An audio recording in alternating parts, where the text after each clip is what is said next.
Hello tout le monde, aujourd'hui on se retrouve pour une nouvelle vidéo. J'ai assisté à un concert il y a maintenant plus d'une semaine et j'ai besoin d'en parler maintenant. Donc on va parler du concert de Muse au Vélodrome de Marseille. Bah c'est parti! Donc tout d'abord remettons les choses dans leur contexte. J'écoute Muse depuis que je suis bébé parce que mon père mettait ça dans la voiture. Mais je m'intéresse vraiment à ce qu'ils font depuis que je suis genre en seconde. Mon père et mon frère avaient été les voir en 2019, j'avais pas pu y aller.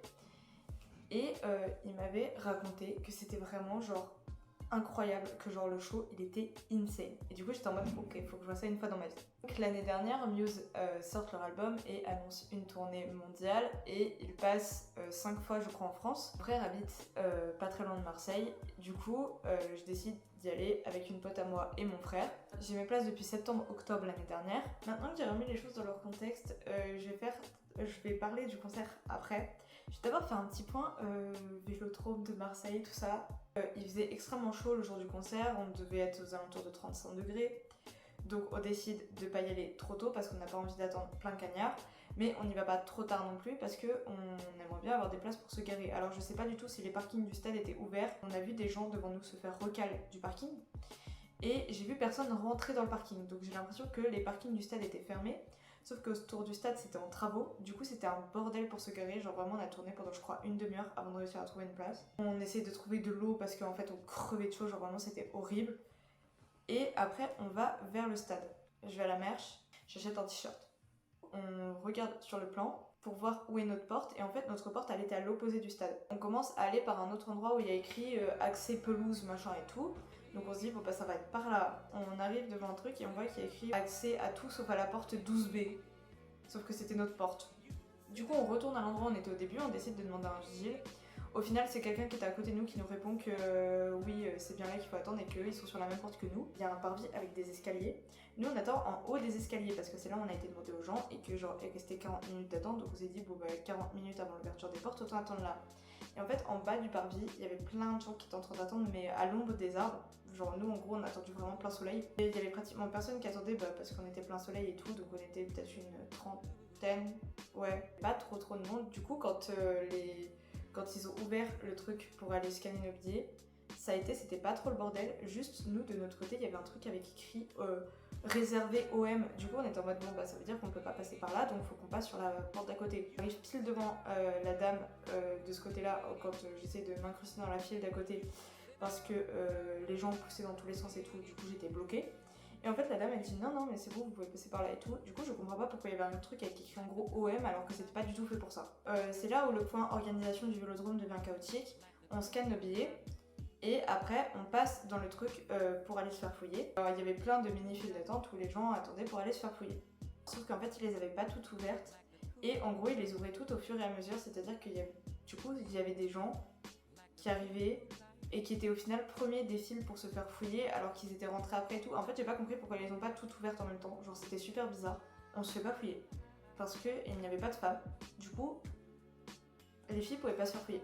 Autant ils nous fouillent pas, genre ok il y a les règles machin et tout, je veux bien, au moins fouiller les sacs. Et en fait on leur a montré notre sac, ils n'ont pas voulu les voir.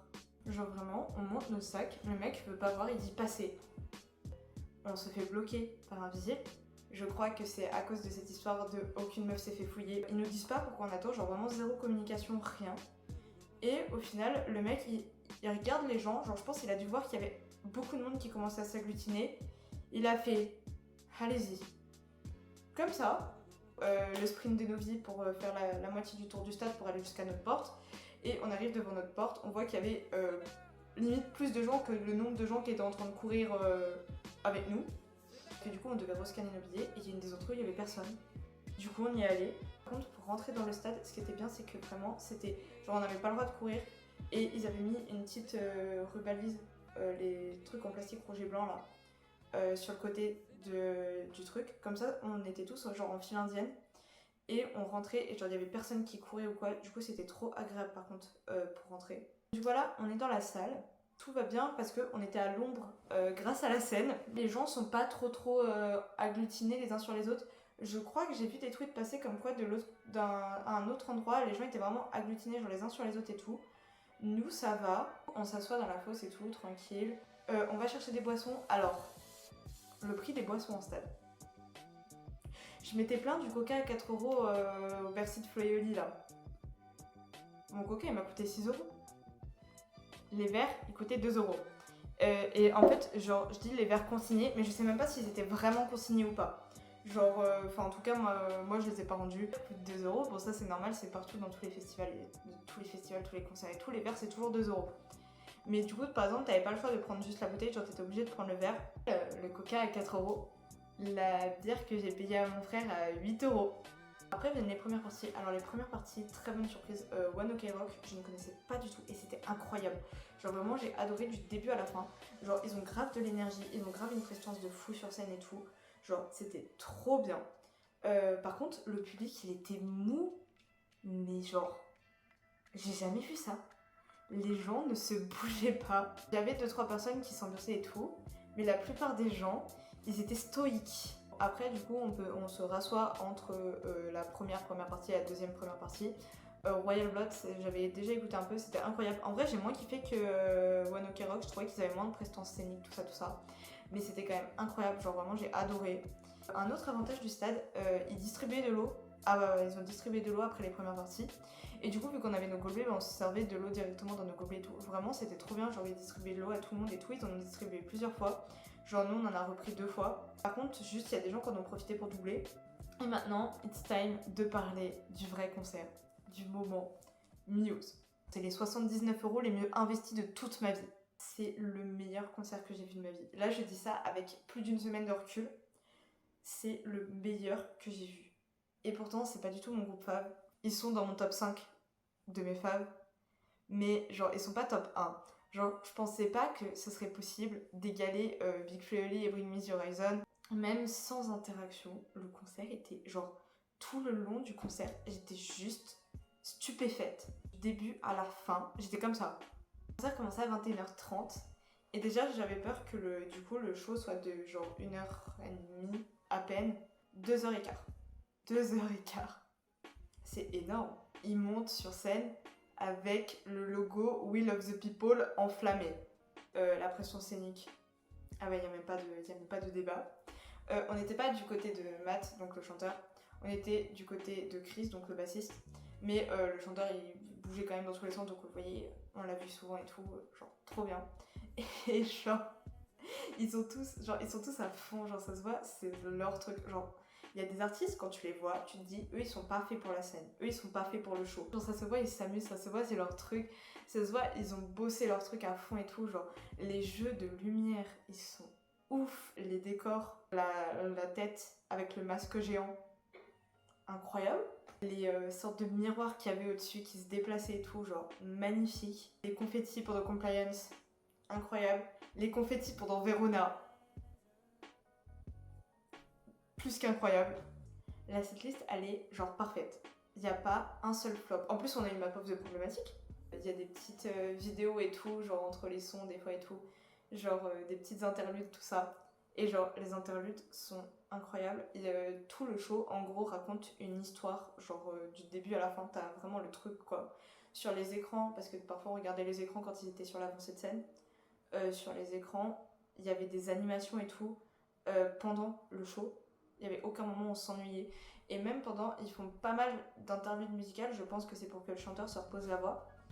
Il y a pas mal de trucs où ouais, c'est vraiment que genre musique et tout. Même dans ces moments-là, tu t'ennuies pas parce que, par exemple, des fois il y avait des trucs qui se passaient sur les écrans géants. Même juste, t'es là, tu profites du moment quoi. Fin du concert, genre, ils partent de scène en mode pour le rappel et tout. Mais déjà, même pendant le truc en attendant le rappel, tu t'ennuies pas parce qu'il se passe des trucs. Et genre, il y a 2 mains qui se lèvent des côtés de la scène. Et après, quand ils reviennent sur scène, il y a un putain de démon sur scène. C'est pas mal de flammes et tout. Genre, toutes les flammes sont super bien gérées et tout. Mais genre, vraiment, c'était magnifique. Genre, j'ai même pas les mots. Genre, à chaque fois qu'il y avait une musique qui se lançait, vraiment, avec ma pote, on se regardait, on criait en mode ah, c'est incroyable qu'il fasse celle-là. Alors, mais à toutes les musiques, toutes, sans exception.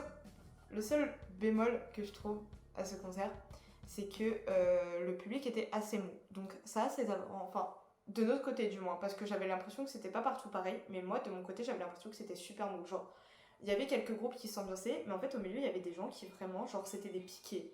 Et il y avait quand même pas mal de gens qui s'ambiançaient, beaucoup plus que sur les premières parties, parce que sur les premières parties, vraiment, Des gens, ils essayaient même pas de faire semblant. Et le fait que du coup, les gens autour de nous, elles soient pas forcément super ambiancés, bah, ça faisait qu'on avait grave de la place pour respirer. Donc, en gros, on avait vraiment grave de l'air à chaque moment où c'était calme.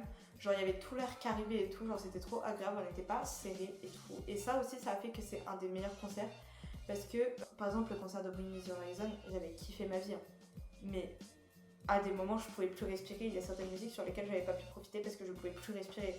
Ah, et aussi, je me suis un peu fait dévisager par un mec parce que je criais, j'ai vu ça sur une de mes vidéos. Genre vraiment, à un moment donné, il y a un mec qui me regarde en mode side eyes. Vraiment, je suis passée sur les écrans géants pendant que je pleurais. Donc c'est ma pote qui m'a dit ça. Moi, je ne me suis pas vue parce que j'étais en train de pleurer. J'ai pleuré sur une musique, d'accord. J'ai pleuré sur Starlight, c'est tout. Je suis passée sur les écrans géants que à ce moment-là. Ouais, mais en plus, ça, en fait, c'est trop bien parce que genre tout leur concert, il a une DA.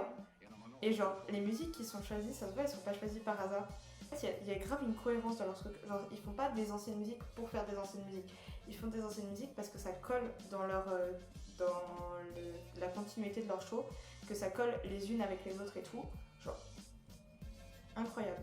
J'ai aussi qu'on parle du tifo qui a été fait. Genre, regardez ça. Genre, merci News France de nous avoir offert ça, c'était beaucoup trop beau. Bon voilà, je pense que j'ai fait à peu près le tour. Si un jour dans votre vie vous avez l'occasion d'aller voir Muse, ils nous ont dit à la prochaine, d'accord, donc ils vont revenir. En fait, c'est vraiment genre un truc à voir, je pense. Bon voilà, c'est la fin de cette vidéo. N'hésitez pas à liker, commenter, partager et vous abonner. Ciao!